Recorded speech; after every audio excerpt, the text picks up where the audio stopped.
This is Lisa from Mobile Tech Review, and today we're going to do a smackdown between two close relatives right here. We have the Samsung Galaxy Note 2 and we have the Samsung Galaxy S4. Obviously both made by Samsung, both very recent phones. The GS4 is the very newest, of course, it just came out. Large displays, no kidding, a lot bigger, 5.5 inches versus 5 inches, and we're going to look at them now.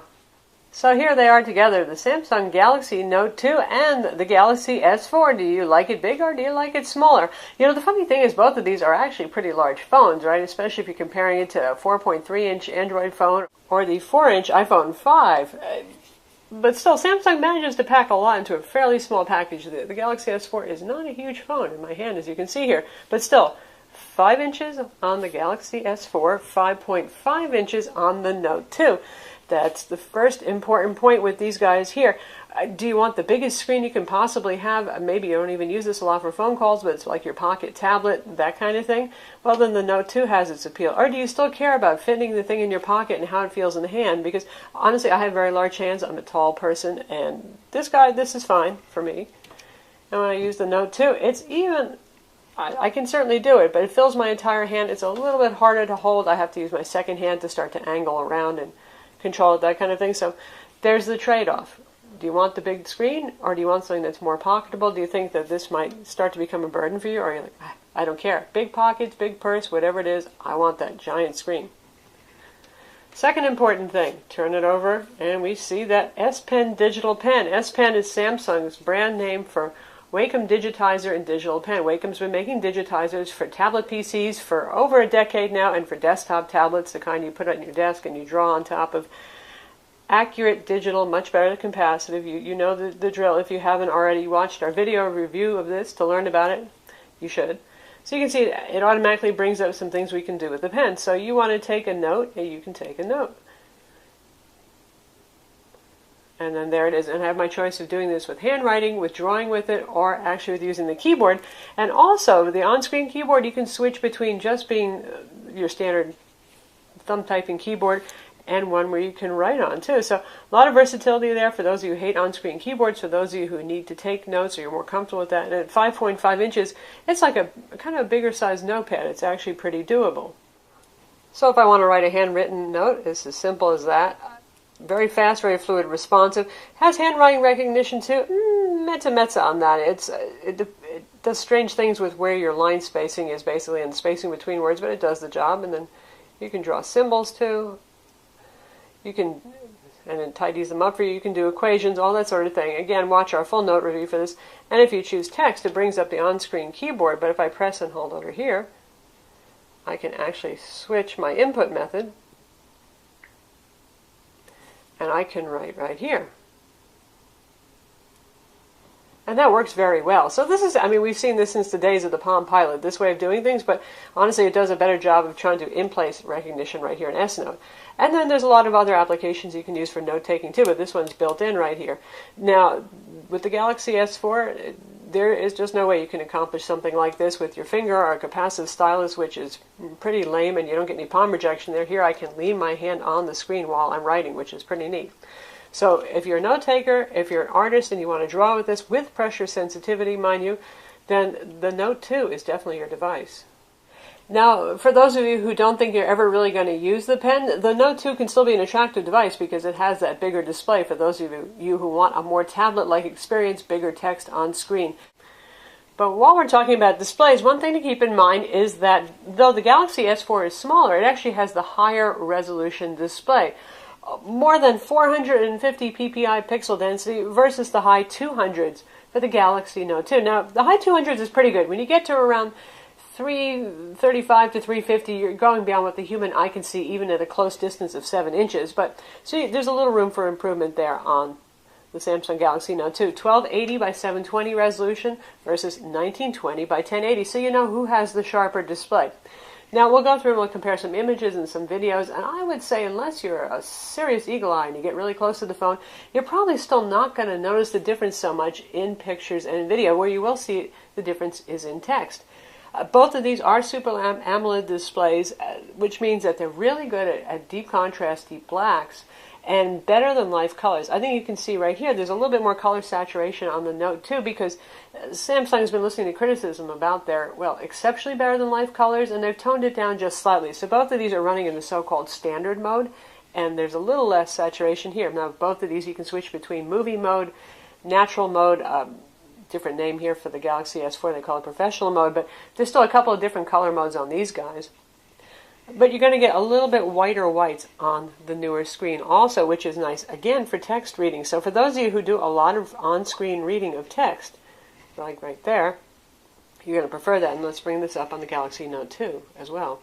So here we have our Android phone review listing page, a lot of white with some black text right there, and hopefully the camera can capture this, but we've got these set to the same display brightness, and the whites are whiter on the Galaxy S4. That's nice when you're reading because it creates more apparent contrast, so the letters pop. In terms of what you can read, in either case, this is a little bit small unless you turn it into landscape mode, but once you start zooming in,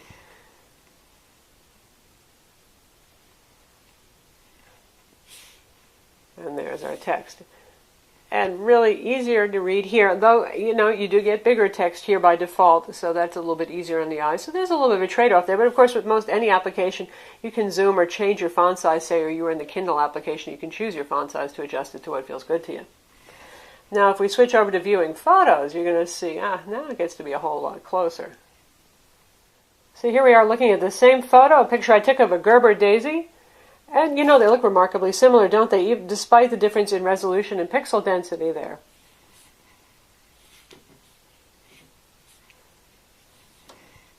And so we can see a variety of colors because screens can represent different colors differently. Once again, there you have it.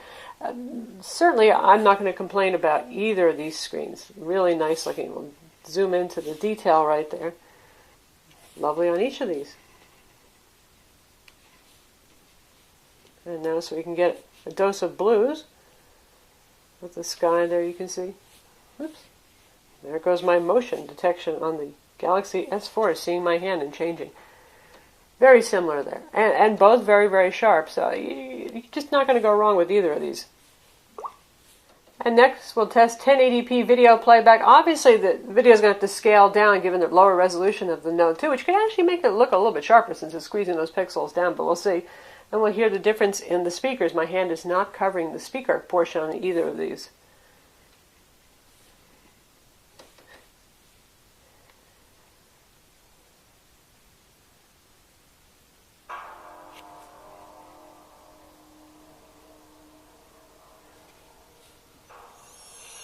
We're talking about huge potential for millions of people. Pretty good speaker there on the Galaxy Note 2 because, well, it's bigger. You can have a bigger speaker. Repair itself. We call it the cure. I want you to start testing on chimps ASAP. We test one subject. I want to make sure it's... Certainly looks lovely, sounds good too. Let's try it on our Galaxy S4 now and make sure we're at the same volume level.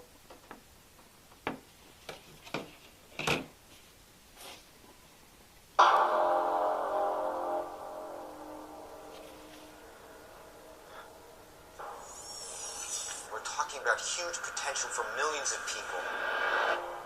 Our therapy enables the brain to repair itself. We call it the cure.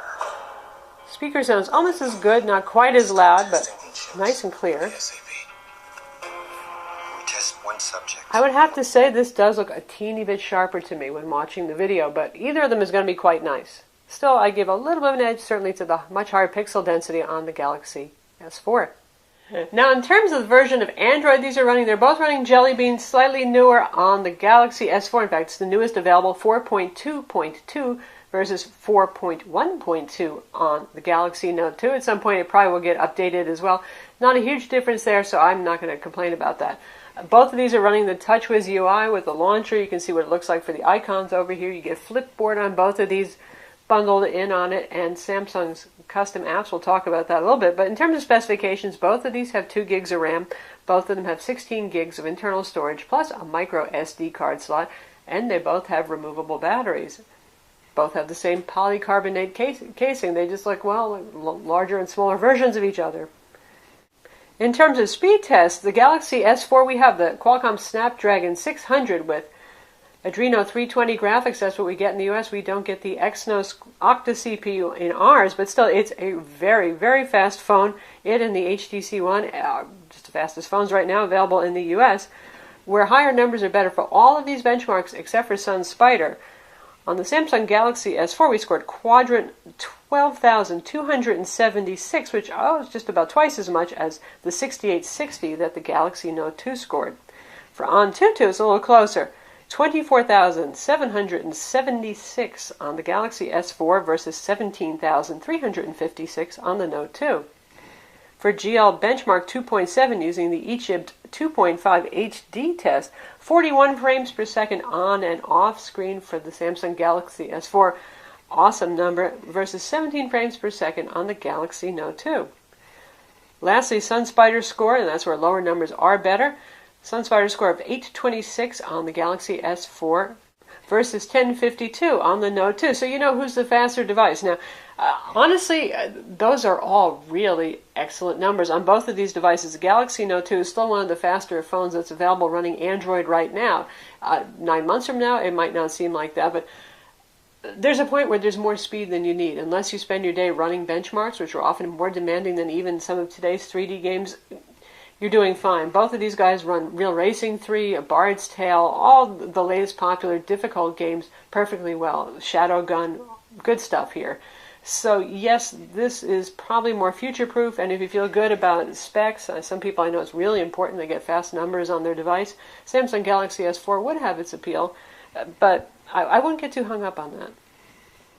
Both of these guys have very good viewing angles against a similar screen technology on these. Neither of these is wildly viewable outdoors, but the Samsung Galaxy S4 shows some improvement for Super AMOLED displays, given that they generally are not so viewable outdoors. It's more viewable than any that we've seen so far. Still not going to beat some LCD and IPS displays for outdoor viewability, but a little bit of an advantage, not a huge amount. They both have dual band Wi-Fi, 802.11bgn. The Galaxy S4 adds AC for those of you who care about that. Probably not too many of you right now. Bluetooth 4.0, NFC, a GPS with GLONASS. All the other bells and whistles are pretty much the same right here. The Galaxy S4 gets more software. We're going to take a look at that in a minute, and that could be a good or bad thing depending on how you look at it. But let's look at the devices and look at them all around and compare them. In terms of thickness, Galaxy S4 is a little bit thinner. These are both very thin devices. Now, one thing that I really like about the Galaxy S4 versus the S3 or even the Note 2 has a very curved side. It might feel nice in the hand, and it gives it that organic look that Samsung was going for. But you can see how the edge is straightened up here on the Galaxy S4. Wildly wonderful improvement because you can pick it up without dropping it so easily and hold it in your hand. You've actually got something to grab on where your finger isn't just going to go sliding off. So I actually give a vote for this in terms of holding on to it. Now, once you put your super ultra grippy cases on these guys, well, it becomes less of an issue. Both available in white as an option, a slight different tone, a little bit warmer on the Galaxy Note. Both pick up some fingerprints eventually, as you can see with white, but it's not too bad. They look almost identical right down to the speaker placement being at the bottom. If I can get my hand out of the way, you can see that. Camera module, similar design, sticks up a little bit on both of these guys. Slightly different flash placement, doesn't really matter very much. Both of them have their headphone jack up top. Their micro USB ports are on the bottom. Their volume controls are on the side. Very consistent design, in other words. And our power button is on the other side for the phone. So there it is. Micro SD card slot is underneath the back cover on both of these. Both of these you can open up, which is becoming an increasing rarity these days. The Galaxy S4, you just grab it right here. Much the same as for the Note. Both of these have paper-thin plasticky backs. There's our removable battery, 2600 milliamps, pretty big for a 5-inch phone right there. Micro SD card slot, compatible with SDXC cards, and there's our SIM card slot right there. And we'll undress our Note 2 now. Same deal, you pull it from the same place, yank it off, another thin cover. 3100 milliamp battery. A bigger phone allows for a bigger battery, so gets into the point of battery life. The Galaxy S4 lasts just fine through the day with me with moderate to even heavy use. This guy can actually go through the day and make it to the next morning. That big battery really does help. Our micro SD XC card slot and our SIM card slot. Same layout as on the Galaxy S4. If white's not your thing, both of these are available in a, shall we say, dark color. Because in the case of the Galaxy Note 2, you can get it with gray. And it's a striated gray plastic. I don't know if it's supposed to be faux aluminum or what. It's not very convincing as that, but it's a dark gray and incredibly shiny. With the Galaxy S4, you can get it in black, but it's like a mirrored sunglass finish. Very chromed and very reflective. So those are your options there if you don't like white. Once upon a time, we thought the Samsung Galaxy Note 2 was kind of hyper-loaded with software. Well, the Galaxy S4 makes it look almost vanilla and plain. You get the same TouchWiz stuff. You get your TouchWiz widgets, all that kind of thing. And you can see it's responsive enough. It's really not suffering from any lag. But, for example, we have this guy right here. And this is your quick way to multitask. And it's also a handy quick launcher. So say we want to run the video player. Toss that there. Say we want to have Twitter going at the same time. We drag this over, we put it here. Given the large size of the screen, I find this is a better fit for the Note 2 and for Samsung's Galaxy tablets, honestly, versus even the 5-inch display. But I'll show you how that looks. So one feature right there, there it is. And if we swipe here, that was the multi-window feature, as you can see. And we've got a quick access to all of our widgets. And we've got Samsung's DLNA, all cache sharing, all of their little goodies like that are bundled on board. Well, if you take a look at the Galaxy S4, we have the same thing going on with our little friend right here. So let's go with Gallery. Throw that out there. And let's go with the Internet web browser this time. So you can still do that. On both of these, you can have floating video. You can have it floating anywhere you want and make it resizable. So if you want to have a little video playing while you're looking at a web page or something like that, you can do that. Again, with the screen this size, this can sometimes be useful. I can see that some folks might want it, but even bigger, even better there.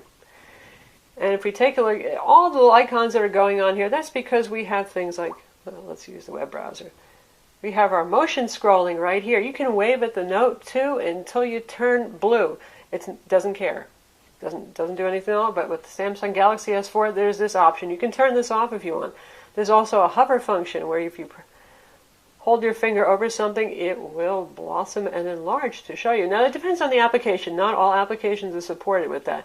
Both of these have feature where it watches. You see a little eyeball right there? It's using the front camera to keep an eye on you. As long as you're looking at the screen, it won't turn the screen off. So you get that on both of these guys. If we take a look here, we've got even more settings available up here. Our screen mirroring control built right in. We've got our S-Beam. Air view is what we just saw, what I just talked about, where you hover over something. Air gesture is for moving your hand. Smart scrolling, yet another feature. It doesn't work real well. I killed it pretty much instantly, but it tries to track your eyeballs and scroll the page for you. Again, in compatible application like the stock web browser, it'll do that. And then we have access to even more. So you can look like the cockpit of a jet fighter if you want right there. So lots more software going on here. Some of it cool, some of it futuristic, some of it you're probably going to turn off right away. One thing that is nice is you get the AV remote control here with the TV guide, and that's a nice feature to have for those of you who want to control your home theater gear. That means your cable box, your TV, your AV receiver, and it's got a TV guide built in that's pretty darn good too. The Note doesn't have that. Poor Note 2. It wasn't quite new enough to get that feature. And again, the Note 2 knows when you're hovering the digital pen over it, so that idea actually came from the Note 2. Here, because it doesn't work with the pen, it knows when you're holding your finger above but not touching the screen. So it's kind of interesting, it's kind of cool. There it is. There's your Air View feature right there. Now, last big difference is the camera. 8 megapixel camera with an LED flash backside illuminated sensor on our big friend, the Note 2. This guy goes up to 13 megapixels, backside illuminated sensor again, and LED flash as well. You know who's going to take the better pictures. Now, more megapixels aren't always better, but when it comes from the same manufacturer and they're upping their quality on their existing products, generally you're going to see an improvement, and this guy does have better camera. This has a lot more modes too, and the ability to use the front camera and the back camera again together at the same time, so you can have a little superimposed picture of yourself inside of the picture. The UI has changed. Oops, I accidentally just took a picture there. So this resembles the Galaxy cameras more. So you've got your modes here, lots of fun stuff. And again, watch our full review so you can see that, but there's some useful things in there. And you can switch your cameras easily here, and if you want to get yourself in the shot, just tap that button. And if you want to get to more settings, basic ones right here, like your flash, are available quickly. And then you've got all this.